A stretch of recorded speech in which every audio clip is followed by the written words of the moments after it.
Rádio Rio de Janeiro, a emissora da Fraternidade, passa a apresentar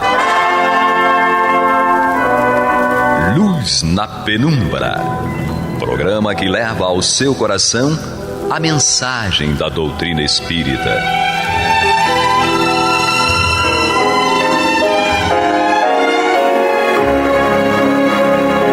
E com vocês, João Batista, para o estudo de O Livro dos Espíritos, da obra codificada por Allan Kardec. Papai do céu nos guarde, nos abençoe. Louvado seja nosso Senhor Jesus Cristo, e que possamos fazer do tempo essa dádiva que é dada para nós de maneira igual para todos, um recurso a mais, para que a nossa caminhada seja a cada dia mais firme e consistente na conquista dos valores espirituais.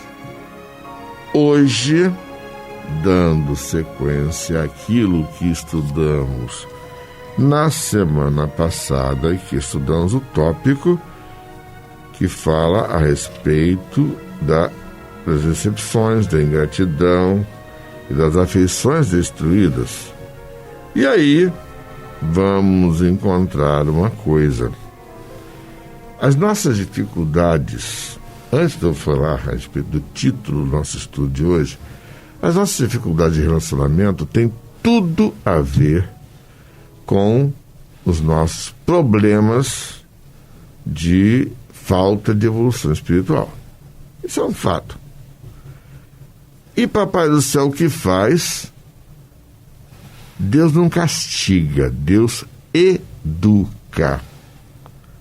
Então, aquilo que não se construiu numa encarnação será construído na outra. Interessante, não é? Por quê? Porque nós vamos reencontrar na outra encarnação aqueles com quem convivemos em outras vidas. Então temos condições de estabelecer um reequilíbrio de relacionamento. Não é resgate, não. Então, nós teremos o quê? As uniões antipáticas. Que é o tema de hoje, né? É o que maravilha, João. Hoje, exatamente. Então, perguntando para Angélica. Oi, queridos ouvintes. Tá. Prazer estar aqui com vocês. Hoje eu inverti um pouco a ordem das coisas de apresentar os nossos expositores, porque eu quis fazer esse introito. E temos também aqui o nosso Américo. Olá, querido irmão, querida irmã ouvinte da Rádio da Fraternidade. Sejam todos muito bem-vindos ao Luz na Penumbra. Então, como estamos aqui numa união simpática, eu formulo para a Angélica a primeira pergunta.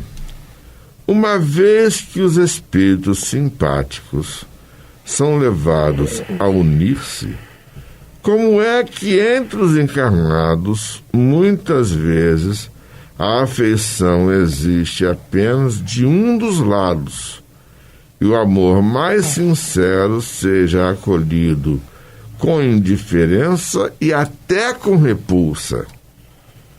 Como é, além disso, que a mais viva afeição entre dois seres pode transformar-se em antipatia e mesmo em ódio? Vou, antes de a Angélica começar a responder e ler a resposta dos Espíritos, botar somente um exemplo. Quantas pessoas os nossos ouvintes já conheceram de famílias aonde pai e filho, mãe e filha ou filho, pai e filha têm dificuldades enormes de convívio. E o laço da consanguinidade ele não se rompe. Você pode ter ex-esposo ou ex-esposa, Você nunca vai ter ex-irmão, ex-pai e ex-filho. Joguei a casca de banana no pé da Angélica, que ela também é mãe. Tranquilo, para mim tranquilo, porque eu tenho uma visão assim, como é que se diz? Bem radical em relação a isso, né? Por exemplo, no Evangelho nós temos assim, amai os vossos inimigos. E todo mundo fica, nossa, como eu posso amar os meus inimigos? Não sei o que e tal. E aí, eu me reporto ao Jesus que fala, né? Nós fomos criados simples e ignorantes, com todas as possibilidades de evolução e aprendizado. Você vai crescer intelectualmente, vai crescer a nível de convívio social, né? Crescer individualmente, vai progredir moralmente. Eu não vi em lugar nenhum que Deus houvesse criado bem, criado mal, criado amigo, criado inimigo. Então isso advém do quê? Dos nossos relacionamentos. Da forma como a gente encara o outro e os problemas. Certo?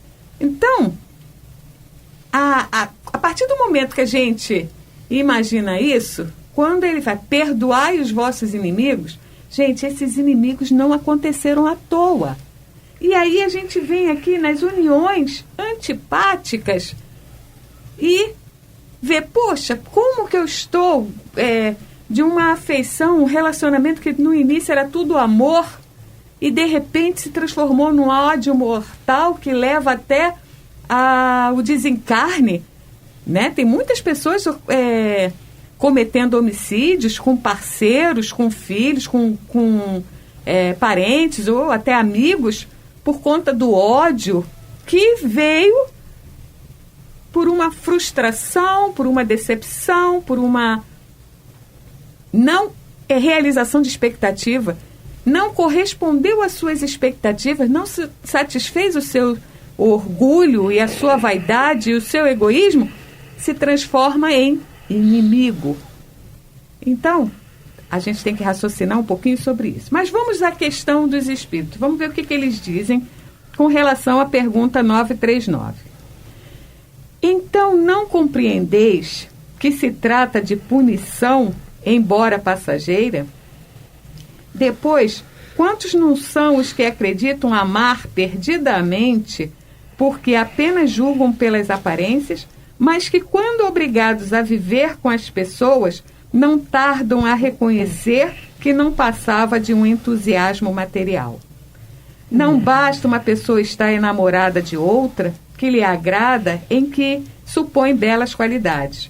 É vivendo realmente com ela que poderá apreciá-la. Por outro lado, quantas uniões que a princípio parecem destinadas à antipatia, acabam se transformando em amor terno e duradouro, porque baseado na estima, depois que o casal passa a conhecer-se melhor e analisa-se mais de perto, cumpre que não esquecer que o espiritismo, quem ama, é o espírito que ama e não o corpo, de modo que, dissipada a ilusão material, o espírito vê a realidade. Há duas espécies de afeição, a do corpo e a da alma, tornando-se muitas vezes uma pela outra, tomando-se, né? A afeição da alma, quando pura e simpática, é durável.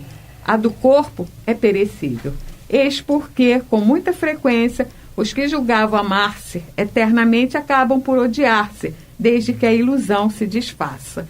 Então, por exemplo, muitas uniões são feitas a partir do encanto visual, da beleza, dos recursos materiais, né? O jogo de interesse material. Então, a gente tem que raciocinar em cima disso. O corpo perece, gente. O corpo envelhece. A beleza física, ela acaba, ela reduz. A beleza interior, não. O que você é enquanto espírito, não.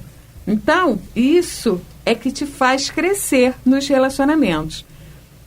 A questão de transformar uma união de amor em união de ódio advém dos dos fundamentos materialistas que se dá a ela. Américo. Eu percebi, querido João, querido ouvinte, querida ouvinte da Rádio Rio de Janeiro, eu percebi que, na verdade, todas as vezes que a gente topa com uma união dessa antipática e alguém nos faz algum mal, ao longo da minha vida de espírito tão imperfeito que sou, e eu peço até perdão a vocês se às vezes esperavam alguém aqui perfeito, mas não, somos todos iguais. E se aqui estamos fazendo um programa, talvez seja até porque mais endividados somos do que a maioria e precisamos de alguma forma pagar. Com certeza. Mas eu percebi, então, ao longo dessa minha vida de espírito tão imperfeito, que eu não fico triste com o mal que as pessoas me fazem, e sim quando eu retribuo. Sabe, João, todas as vezes que alguém me ofende dentro das minhas amizades, dentro das minhas relações, sempre dá aquele mal-estar, né? Dá aquela sensação ruim e tal. Só que eu consegui analisar que todas as vezes que eu consigo me segurar, que era a paciência de não retribuir o mal, de não dar a grosseria de volta, aquele mal-estar passa muito rapidamente.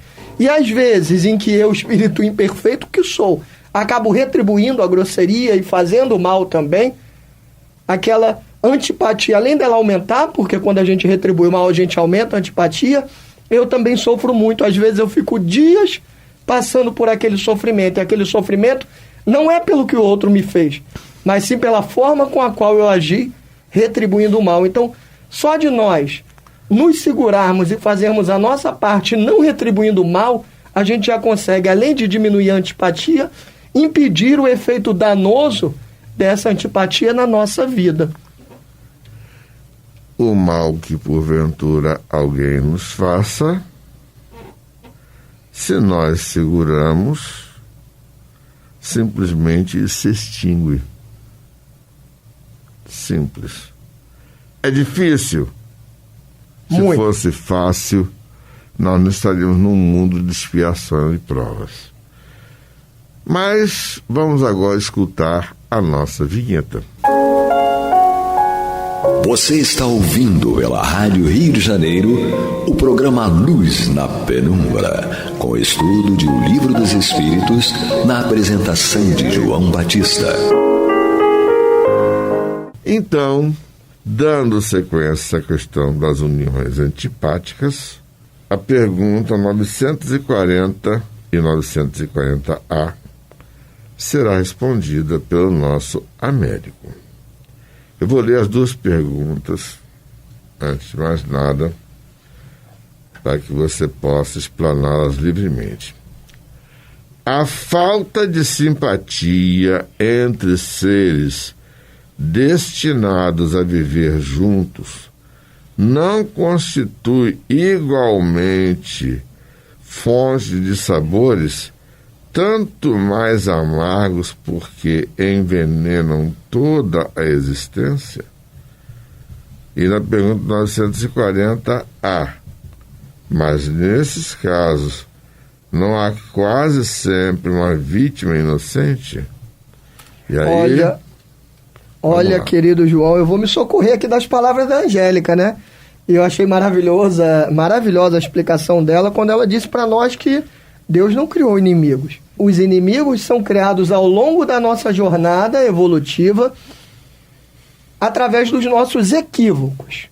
Não através de maldade nem nada disso. Equívocos. Nós nos equivocamos nas nossas relações e acabamos por criar esses inimigos. Então, achei maravilhosa essa colocação da Angélica. Acho que se a gente colocar sempre esse raciocínio em nós vamos parar de nos colocar como vítimas, como pobres coitados, e assumir o nosso papel de seres humanos obrigados a reconciliarmos-nos com aqueles que nós mesmos um dia nos desentendemos. Então, preciso parar de sair dessa posição de vítima em que, ó céus, ó vida, ó coração, fulano me maltrata, para entender, como a Angélica muito bem disse, que nós precisamos reconciliar com aqueles que nós mesmos fizemos ao longo das nossas vidas, nossos inimigos ou nossos desafetos.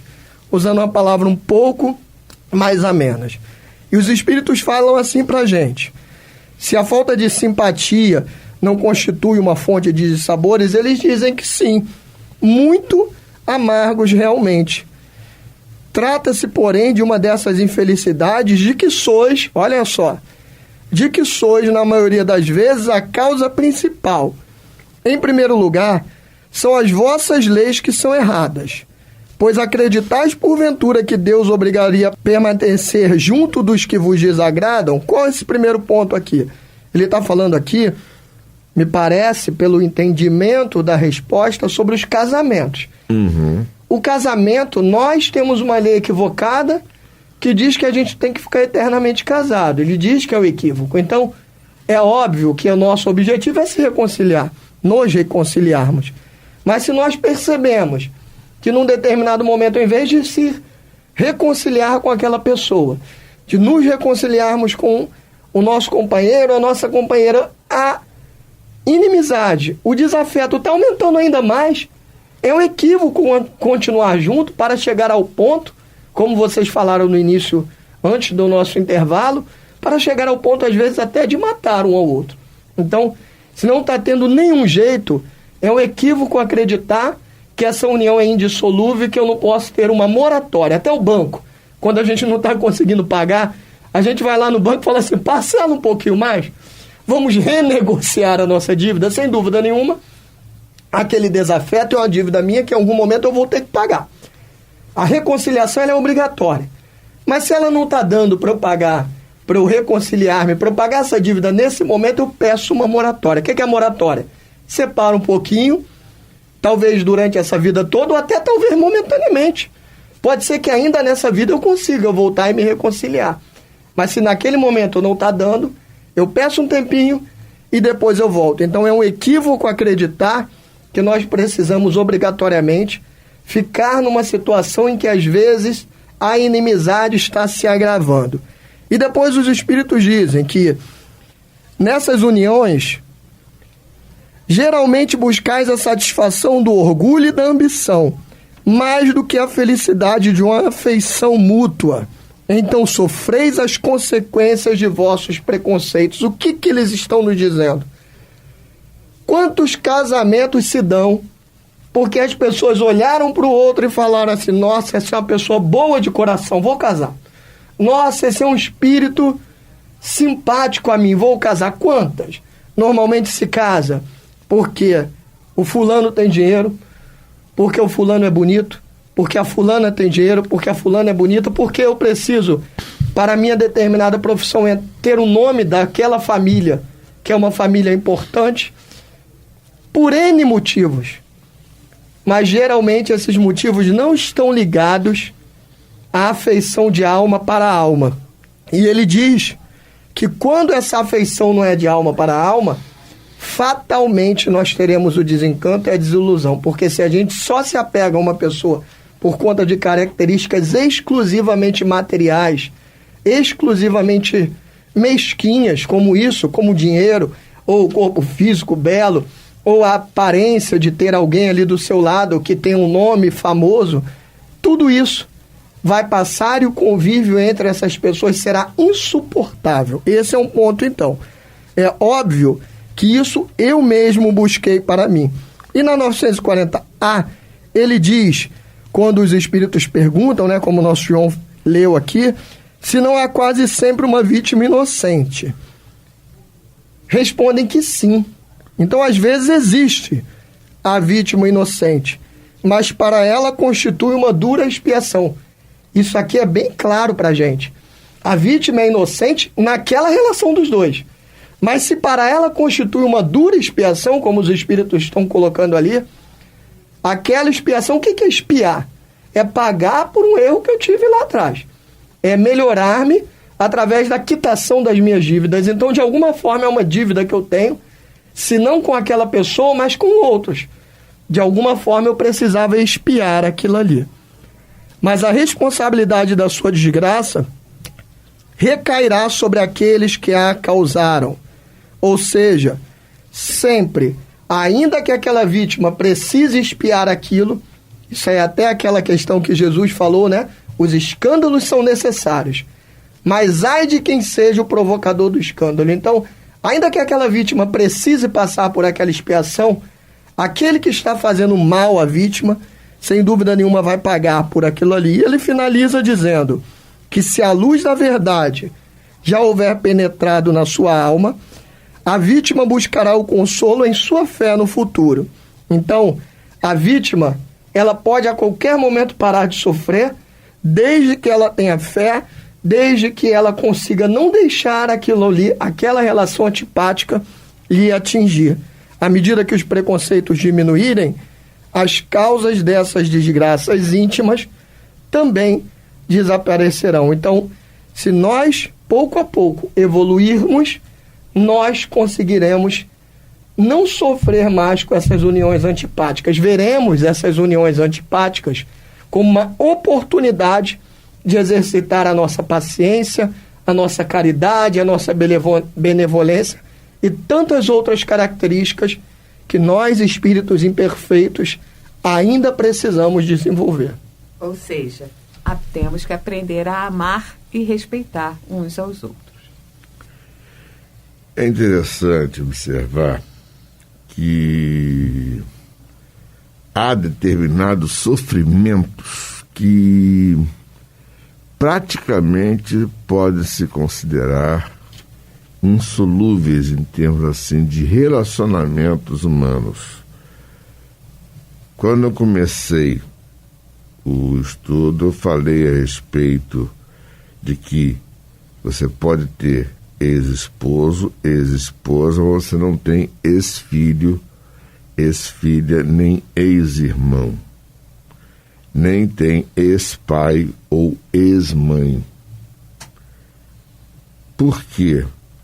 Aqueles que não se relacionaram bem numa vida conjugal, numa determinada existência, com certeza virão irmãos numa outra existência. E eu percebo tanto isso no meu dia a dia, no meu trabalho de lidar com pessoas, como médico, e você percebe muitas vezes a pessoa que é de difícil relacionamento é a pessoa que vai ficar com aquele que está sendo hoje sua vítima. Quando você colocar vítima, a gente coloca assim, N aspas. Só para poder ter assim uma noção. Diga. Bem rapidinho aqui, João, é importante só a gente desmistificar que não há esse determinismo, né? O Espiritismo desmistifica. Não é sempre uma união antipática oriunda de duas pessoas que são desafetos. Muitas das vezes são espíritos, às vezes iluminados, que se propõem a entrar numa determinada família desarranjada para poder cuidar daqueles espíritos. Então, é só importante a gente falar que há N possibilidades, né? Não, nesse aspecto que você está expondo, isso aí é fundamental e eu colocaria para reflexão dos nossos irmãos. Todo mundo tem dentro da família uma pessoa que é uma espécie de luminar. Um anjo, né? O verdadeiro anjo encarnado, né? É um tio, uma tia, um irmão mais velho, uma irmã mais velha. É sempre assim. Então, vamos refletir. Papai do Céu manda sempre o auxílio junto com o problema. Vamos refletir a respeito disso. Que o Pai do Céu nos guarde, nos abençoe hoje e agora para todo sempre. E que possamos fazer do tempo, essa dádiva que a todos nós é dada de maneira igual, um recurso a mais para que possamos conquistar os valores maiores da espiritualidade que nos levarão à verdadeira felicidade. Graças a Deus. Você está ouvindo o programa Luz na Penumbra.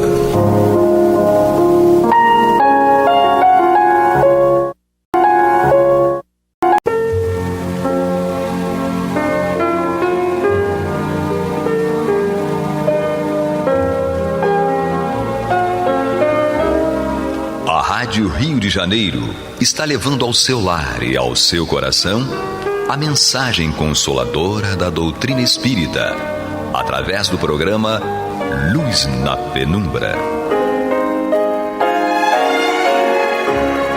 E agora com vocês, Antônio de Pádua Barbosa e Marta Batista.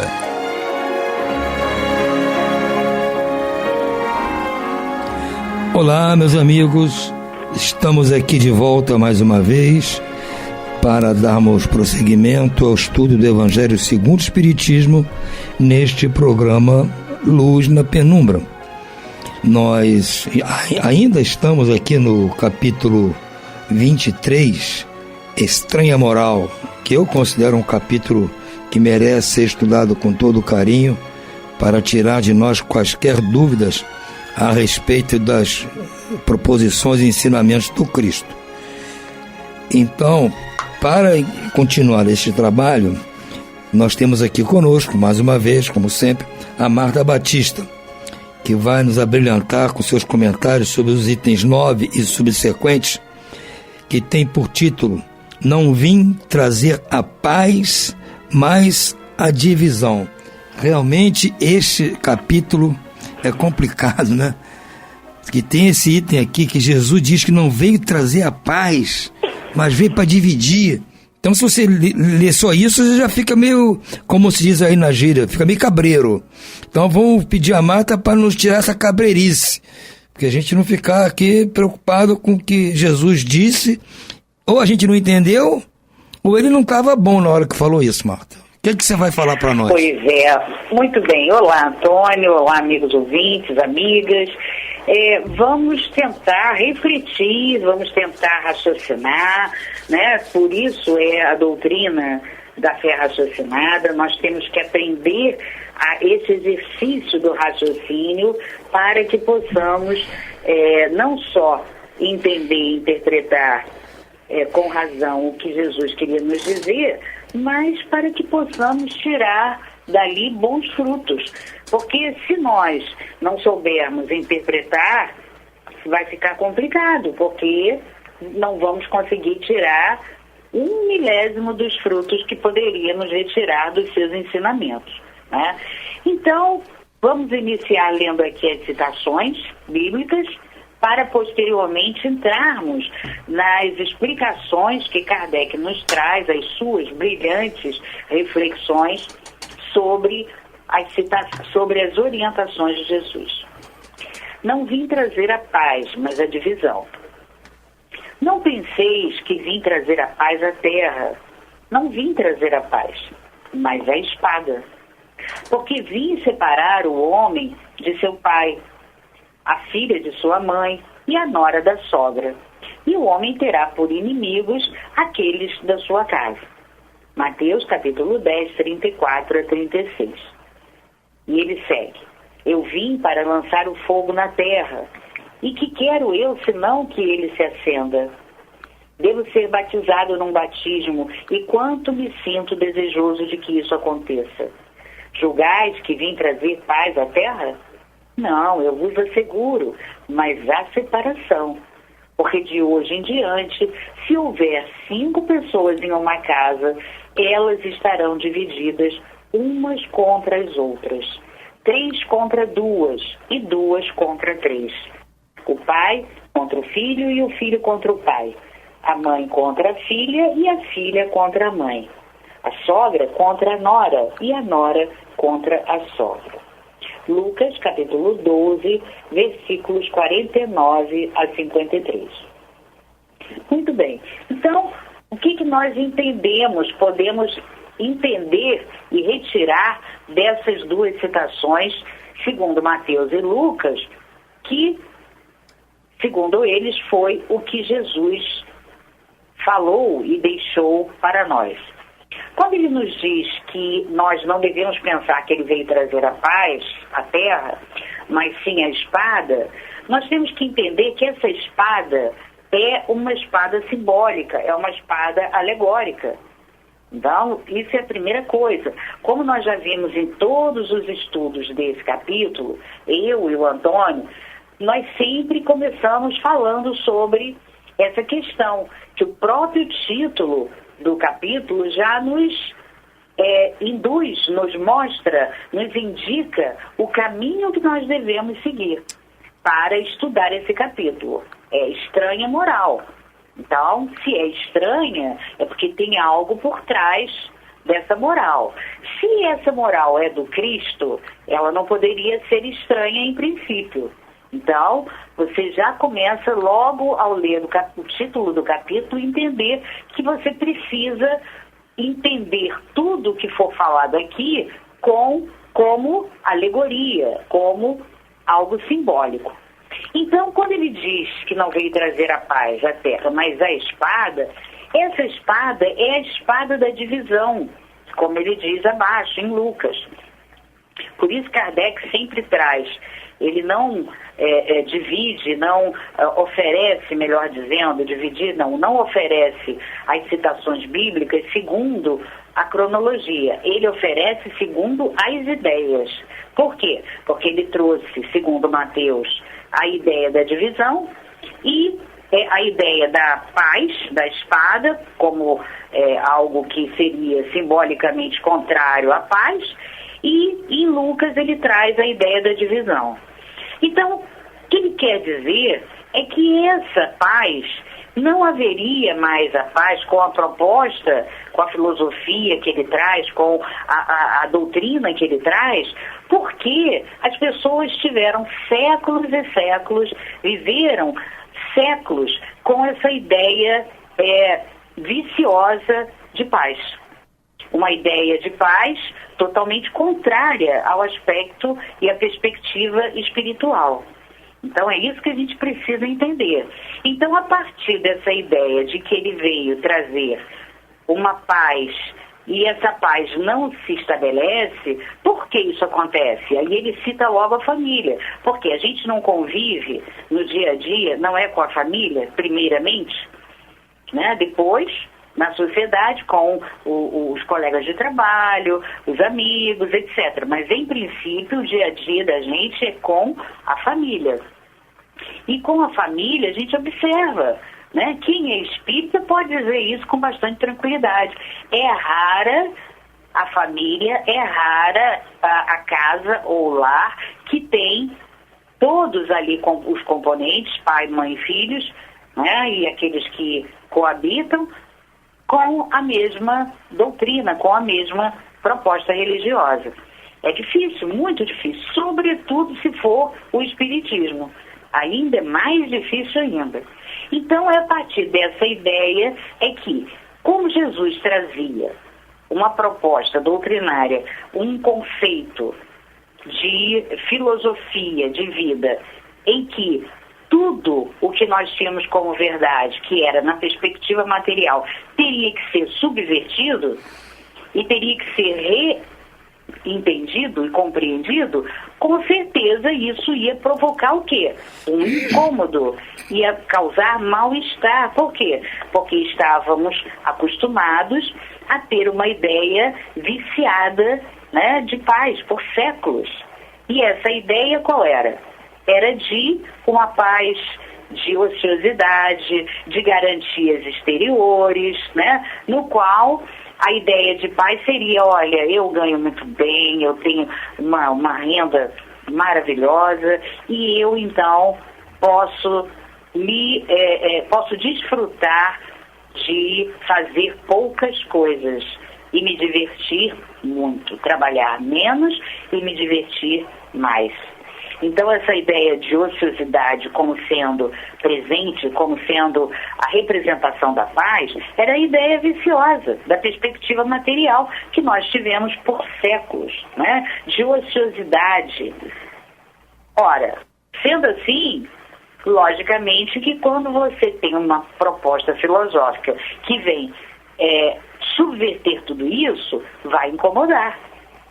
E aí começa a divisão na casa, na família, né? Pai contra filho, filho contra pai, marido contra esposa e etc. Então, Kardec, visto isso, entendendo que é tudo falado por alegoria, não há paradoxo, não há contradição, né, no ensinamento de Jesus, não poderia ter, não há blasfêmia jamais. Vamos então entender essa proposta, que ele não veio trazer a paz, mas a divisão, por essa análise espiritual. Uma análise que vê tudo como símbolo e como alegoria. Então Kardec inicia dizendo: será que foi mesmo Jesus a personificação da doçura e da bondade? Ele que não cessava de pregar o amor ao próximo, quem disse: não vim trazer a paz, mas a espada? Vim separar o filho do pai, a esposa do esposo? Vim lançar o fogo na terra e quero que ele se acenda? É o fogo da paixão da verdade. A paixão e o amor pela verdade. É esse o fogo que Jesus diz que queria acender na terra. E ele diz: essas palavras não estão em contradição flagrante com o seu ensinamento? Não é uma blasfêmia atribuir-lhe a linguagem de um conquistador sanguinário e devastador? Não há blasfêmia nem contradição nessas palavras, porque foi ele mesmo quem os pronunciou. E elas testemunham a sua elevada sabedoria. Somente a forma um tanto equívoca não traduz exatamente o seu pensamento, o que fez com que se desprezasse o seu verdadeiro sentido. Interpretadas literalmente, elas tendem a transformar sua missão inteiramente pacífica em missão de perturbações e de discórdias. Consequência absurda que o bom senso não aceita, visto que Jesus não podia contradizer-se. Ver o capítulo 14, item 6. Então, o que Kardec destaca aqui para nós? Ele desconstrói a ideia de contradição na fala de Jesus e de blasfêmia. Por quê? Um espírito escolhido por Deus, um espírito puro, já havia feito todo a sua escala de progresso em outros milênios, em outros orbes que nós desconhecemos, tanto o tempo quanto a localização, que isso não importa. O que importa é saber que ele já veio para nós como um espírito puro e foi escolhido por Deus para conduzir essa humanidade, a humanidade terrestre e, quiçá, outras humanidades até o fim dos ciclos, ou seja, o fim de toda a escala progressiva. Então, esse espírito puro que já conquistou todas as perfeições relativas possíveis, que não há mais na sua constituição nenhuma influência da matéria sobre o espírito, como esse espírito iria se contradizer e como esse espírito iria blasfemar? Então, eliminada essas hipóteses absurdas, nós vamos começar a raciocinar sobre a proposta que ele trouxe de não trazer a paz, mas a discórdia, e não trazer a espada, e sim trazer a espada e a divisão. Então vamos começar agora a refletir sobre o que Jesus queria nos comunicar.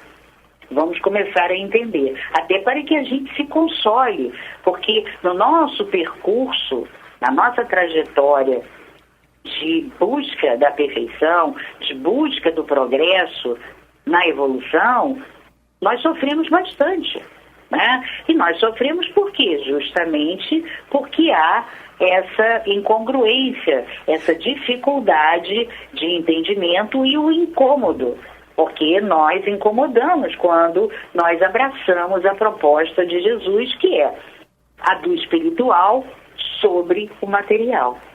Então, as nossas escolhas, as nossas decisões, as nossas definições acerca da nossa vida cotidiana, elas passarão a ser sempre escolhas e definições de caráter espiritual. Nós vamos sempre priorizar o espiritual. Então é isso que nós temos que pensar, refletir e entender, que realmente é essa a nossa proposta, é a proposta de Jesus e é a que nós queremos abraçar.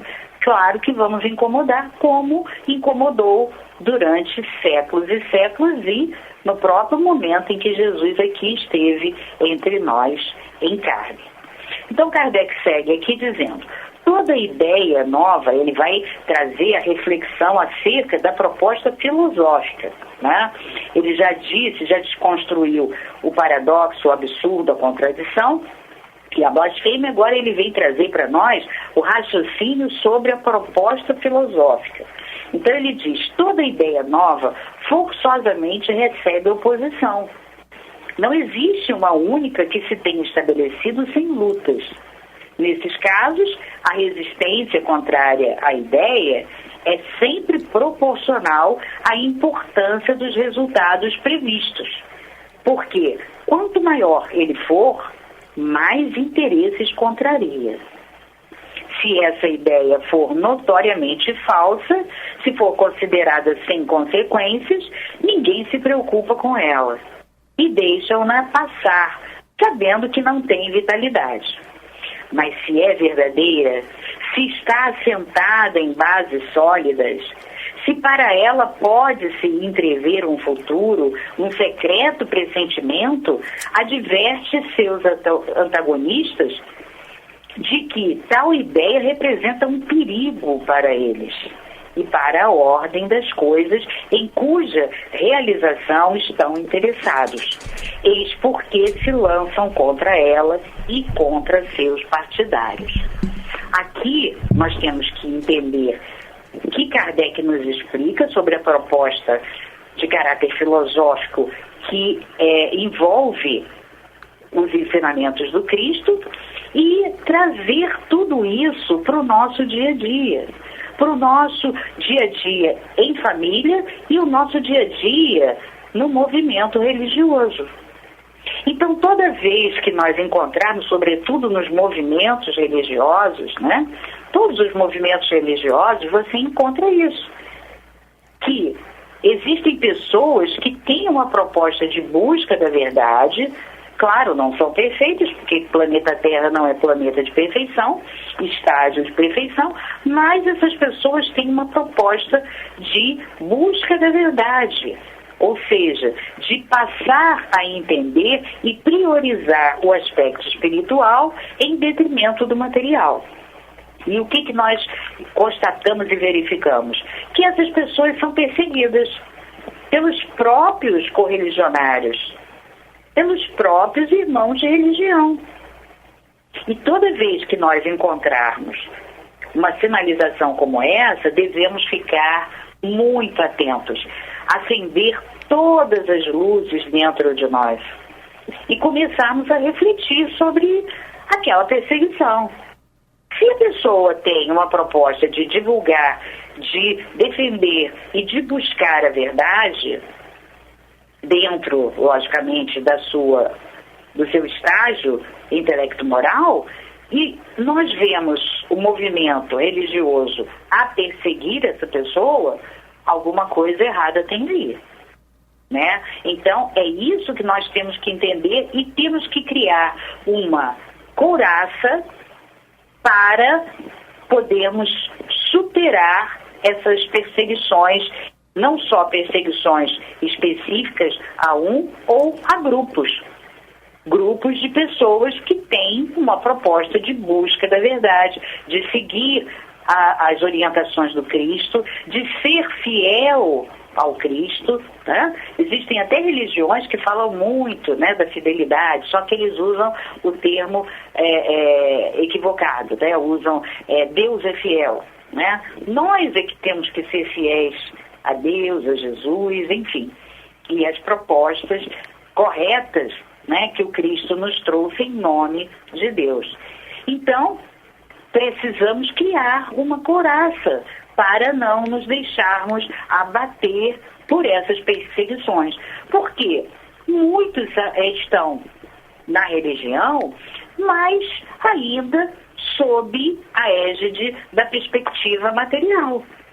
Então é isso que nós temos que entender. E temos que criar coragem, força, uma carapaça forte, espiritual, para não nos deixarmos abater por essas perseguições. Lógico, muita oração e muito estudo para que nós defendamos algo com certeza e com firmeza e com conhecimento, acima de tudo, né, com conhecimento de causa.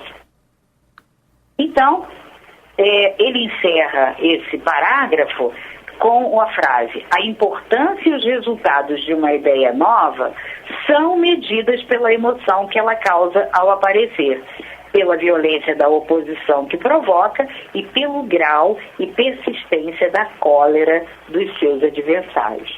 Então, companheiros, quanto mais encolerizados e persistirem na raiva e na perseguição, com certeza mais essas pessoas estão se afastando da busca da verdade.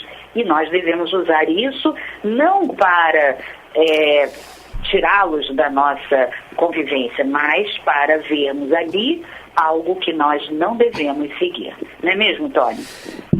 Marta, como a gente está falando no começo, né?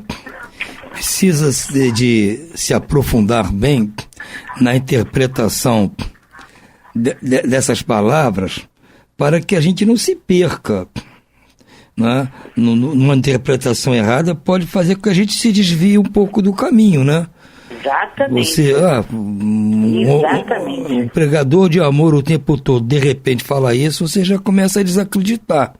E para manter essa fidelidade que você está falando, que nós devemos ter com relação a Deus, com relação ao próprio Cristo, nós devemos, tirar essas dúvidas dos nossos pensamentos, né?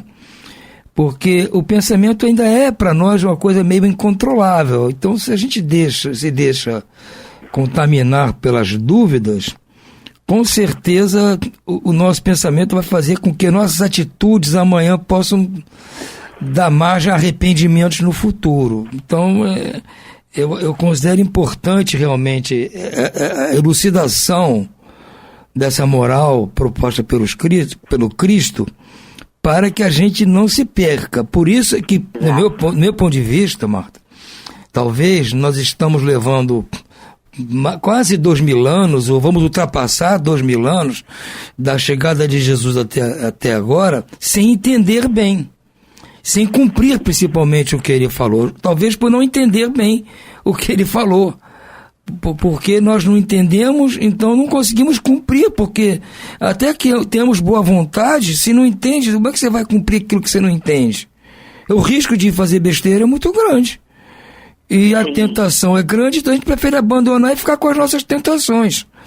Então eu vejo a humanidade nessa situação esse tempo todo. Agora, com o advento da doutrina espírita, e nos traz os esclarecimentos, facilita para nós separarmos o joio do trigo em termos de informação, para que essas informações agora verdadeiramente interpretadas façam em nós uma formação de melhor qualidade. Então eu acho que a beleza que eu vejo na doutrina espírita e no trabalho da Allan Kardec é justamente nos proporcionar este entendimento. Exato. Não é só uma filosofia, como outras filosofias sempre existiram, desde o tempo lá da Grécia Antiga até hoje em dia, há filósofos de todos os gostos. Mas vamos continuar, talvez, no próximo programa, porque não deu para estudar tudo agora. Vamos continuar neste assunto. Por hora, Marta, vou deixar um abraço para todos os nossos ouvintes e muita paz também. Isso, um abraço e muita paz a todos.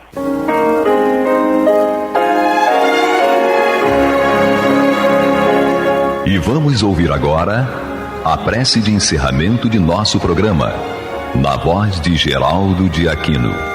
Jesus, dá-nos coragem para a luta, piedade para os insultos e misericórdia para as injustiças e ingratidões. Limpa nossa alma de inveja e ambições mesquinhas, de ódio e de vingança o nosso caminho. Que assim seja.